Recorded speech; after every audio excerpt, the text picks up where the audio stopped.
खूनी कुआं। सीमा गर्मियों की छुट्टियों में अपनी नानी के गांव आई थी। सीमा नानी के घर पहुंचने के बाद अपनी नानी के पैर छूती है और उनसे आशीर्वाद लेती है। तभी उसकी नानी उससे कहती है, इतनी बड़ी हो गई मेरी सीमा, चल जल्दी से हाथ मुंह धो ले, मैं तेरे लिए खाना लगा देती हूँ। भूख लगी होगी ना? हाँ नानी, भूख तो लग रही है मुझे, आपके हाथ के बने हुए पीले दाल और चावल खाने की।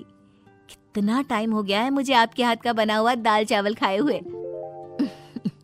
तू तो नौकरी में व्यस्त थी, तो तुझे कहाँ से टाइम मिलेगा अपनी नानी के लिए? और जब इतने टाइम बाद आई है तो ज्यादा टाइम के लिए रुक कर जाएगी तू। हाँ नानी, इस बार पूरे 2 महीने के लिए आई हूँ। सीमा की नानी अंदर जाकर उसके लिए खाना बनाने लगती है। सीमा कमरे में अकेली होती है, तभी उसे किसी औरत के रोने की आवाज सुनाई देती है। वो कभी खिड़की से बाहर झांकती है तो कभी दरवाजे से बाहर झांकती है। उसे समझ में नहीं आ रहा होता है कि आखिर रो कौन रहा है। तभी नानी खाना लेकर आ जाती है। वो अपनी नानी से कहती है, नानी, कोई औरत रो रही है क्या? मैं जब से यहाँ आई हूँ तब से मुझे यहाँ किसी औरत की रोने की आवाज आ रही है। हे भगवान, कहीं ये वही तो नहीं? बोलो ना नानी।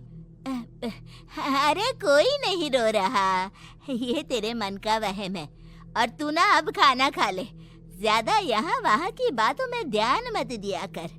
जल्दी से खाना खा और फिर मेरे साथ आ जा मेरे कमरे में, दोनों बैठकर खूब सारी बातें करेंगे। ऐसे ही अगले दिन सीमा अपनी नानी के साथ गांव के बाजार जा रही होती है। उसी रास्ते में फिर से किसी औरत के रोने की आवाज आती है। वो अपनी नानी से कहती है,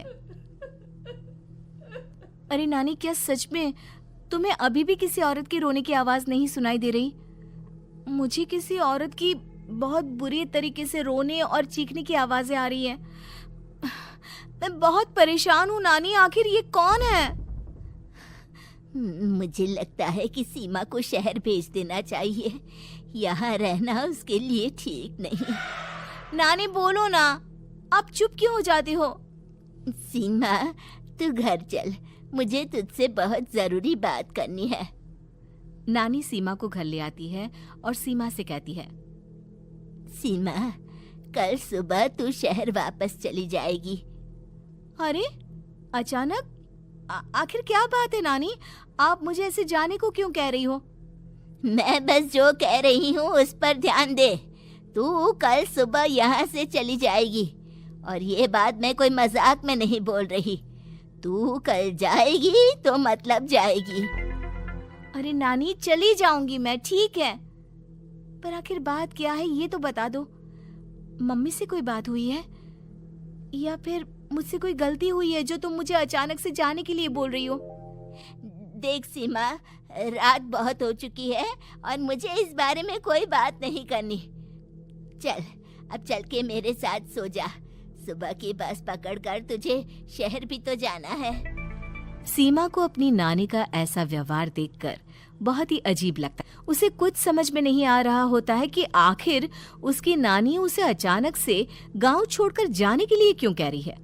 ये सारी बातें सोचते सोचते सीमा की आंख लग जाती है और वो अपनी नानी के साथ सो जाती है। ऐसे ही आधी रात को सीमा को फिर से किसी औरत की रोने की आवाज सुनाई देती है। वो उस औरत की आवाज सुनकर बार बार करवटें बदल रही होती है और तभी उसे सपने में भी एक अजीब सी औरत की परछाई दिखाई देती है, जो इतना चीख चीख कर रो रही होती है कि सीमा डरकर उठ जाती है। वो पूरे पसीने पसीने हो रही होती है। वो अपने आसपास देखती है तो घर में बिल्कुल शांति का माहौल होता है। सीमा घबरा जाती है। वो अपनी नानी को जगाने की कोशिश करती है, मगर उसकी नानी नहीं जगती। सीमा को फिर से उस औरत की रोने की आवाज सुनाई देती है। आखिरकार सीमा अपने आप को रोक नहीं पाती और वो घर का दरवाजा खोलकर बाहर निकलती है। आखिर ये माजरा क्या है? आज तो मैं पता करके रहूंगी। अब आवाज का पीछा करते हुए सीमा आधी रात को गांव के चौपाल के पास बने कुएं के पास पहुंच जाती है, जहां कुएं की चारों ओर बेड़ियां लगी होती हैं उन बेड़ियों में लगे हुए ताले के साथ एक लाल रंग का कपड़ा और माता रानी का कलावा बंधा होता है। उस कुएं में से सीमा को किसी के रोने की आवाज आती है। सीमा परेशान हो जाती है। इस कुएं में कौन है? कौन है यहाँ? सुनो, कौन है? कौन रो रहा है? वो चिल्ला चिल्ला कर पूछती है और साथ ही लोगों को जगाने की कोशिश करती है, मगर किसी को भी उसकी आवाज सुनाई नहीं देती। अब सीमा खुद उस कुएं के पास की बेड़ियों और तालों को खोलने की कोशिश करती है और किसी तरह कुछ देर की मशक्कत के बाद सीमा उसको खोल भी देती है। और जैसे ही वो कुआं खोलकर उसके अंदर झांकती है, सीमा उस कुएं में गिर जाती है। इतने में उसकी नानी की नींद भी खुल जाती है और सीमा को पास ना देखकर नानी परेशान हो जाती है। नानी घबराकर पूरे घर में उसे ढूंढने की कोशिश करती है, जिसके बाद उसकी नानी और सभी लोग उस खूनी कुएं के पास जाते हैं और सीमा की नानी कुएं के पास खड़ी होती है। सभी गांव वालों और सीमा की नानी को सीमा के चिल्लाने की आवाज आती है। बचाओ, कोई मुझे बचाओ। मेरी बच्ची, हम आ गए, हम तुझे बचा लेंगे। नानी, मुझे यहाँ बहुत डर लग रहा है। यहाँ इंसान की कटी हुई मुंडिया, हाथ, पैर और कंकाल है और खून भी है। नानी, मुझे डर लग रहा है। आप सब मेरी मदद कीजिए, नहीं तो ये खूनी कुआं मेरी बच्ची को भी खा जाएगा। अरे मुझे तो ये समझ में नहीं आ रहा कि आखिर इस खूनी कुएं को खोला किसने। सालों पहले इसको इतनी मुश्किलों के बाद तांत्रिक बाबा ने बंद किया था। अरे पूरा गांव खूनी कुएं के बारे में अच्छे से जानता है, तो कोई भी जानबूझकर तो ऐसा करेगा नहीं। मतलब किसी ने अनजाने में इसे खोल दिया है भैया। सीमा को इस बारे में मालूम नहीं था और जब से वो यहाँ आई थी तभी से उसे किसी औरत के रोने की आवाजें भी सुनाई दे रही थी। कहीं सीमा ने ही तो उसे नहीं खोला। अगर ऐसा है तो फिर सीमा का बचना बहुत मुश्किल है। वहीं कुएं के अंदर सीमा रोते हुए बैठी होती है कि उसे आवाज सुनाई देती है जो कुएं के बाहर खड़े गांव वालों में से किसी को सुनाई नहीं देता। आज सालों के बाद मुझे ताजा खून मिलेगा। तेरा खून पीकर आज मैं अपनी प्यास बुझाऊंगा।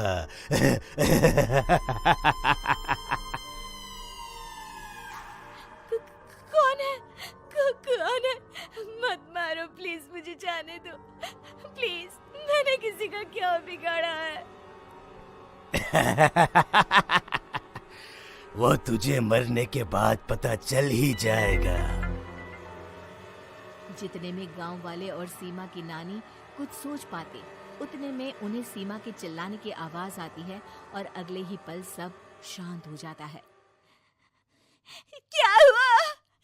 सीमा, मेरी बेटी। माफ करना बहन, लेकिन अब सीमा वापस नहीं आएगी। हमें एक बार फिर से कुएं को बंद करना होगा। गांव वाले तभी तांत्रिक को बुला कर लाते हैं। एक बार फिर अपनी शक्ति से तांत्रिक बाबा उस कुएं को हमेशा हमेशा के लिए बंद कर देते हैं और वहां एक बोर्ड लगा दिया जाता है कि यहाँ आना मना है।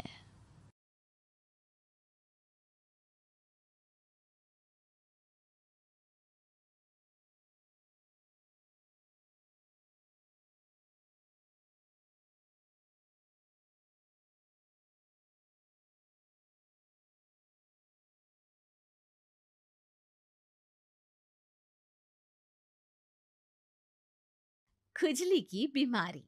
चल, मैं आती हूँ, खाना बना के रखना। अरे फिर से कहाँ जा रही हो आप?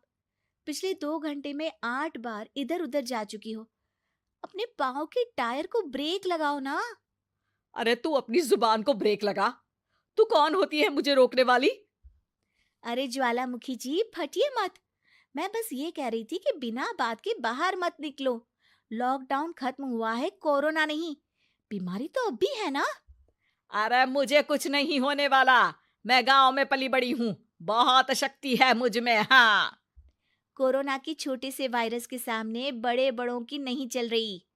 जो होगा देखा जाएगा। अगर हो गया ना तो देखा नहीं जाएगा आपसे। बहू, मेरी सास बनने की कोशिश मत कर। सास बहू की एक बात नहीं मानती और बहू के लाख समझाने पर भी निकल जाती है अपनी मनमर्जी करने।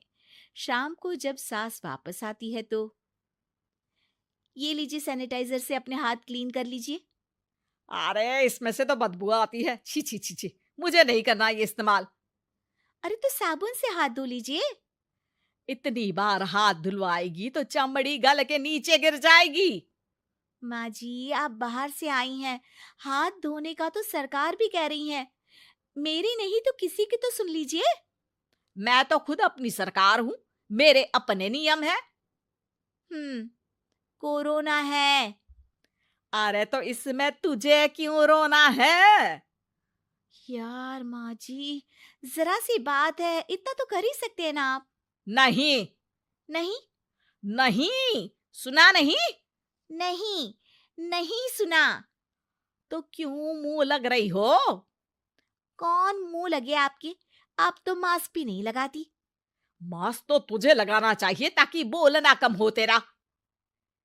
ज्यादा दिक्कत तब होती है जब बहू को भी सास के साथ कहीं बाहर जाना होता है। अरे मम्मी जी, मैं फोन से पैसे दे दूंगी, कैश क्यों दे रही हैं आप? तू ना ज्यादा मॉडर्न मत बन। अब नोट देने से भी कोरोना होगा क्या? हाँ, नोट पता नहीं कितने हाथों से गुजर के हमारे हाथ में आते हैं, और उनमें से कुछ गधे तो ऐसे होंगे जो हाथ भी नहीं धोते होंगे।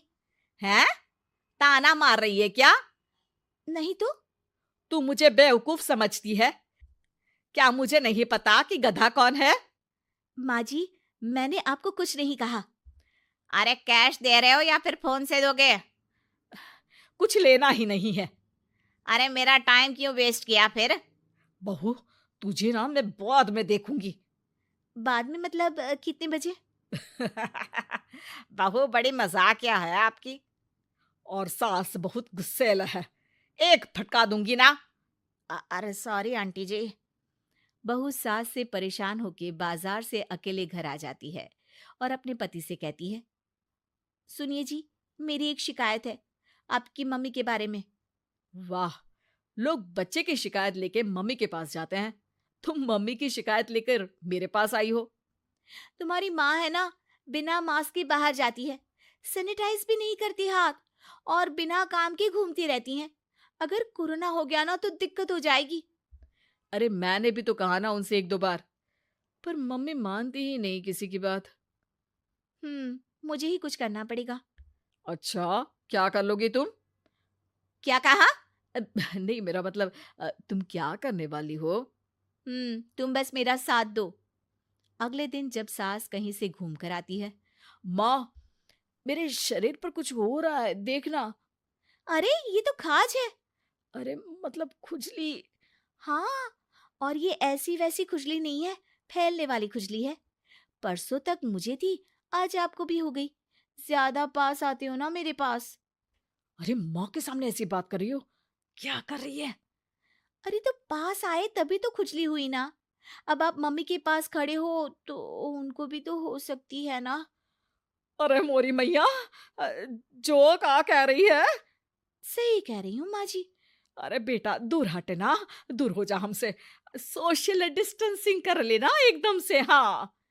अरे माँ जी, खुजली ही तो है। आप तो गांव की शक्तिशाली औरत हो, आपका क्या कर लेगी ये खुजली? खुजला खुजला के चेहरा लाल हो जाएगा, इससे ज्यादा और क्या होगा?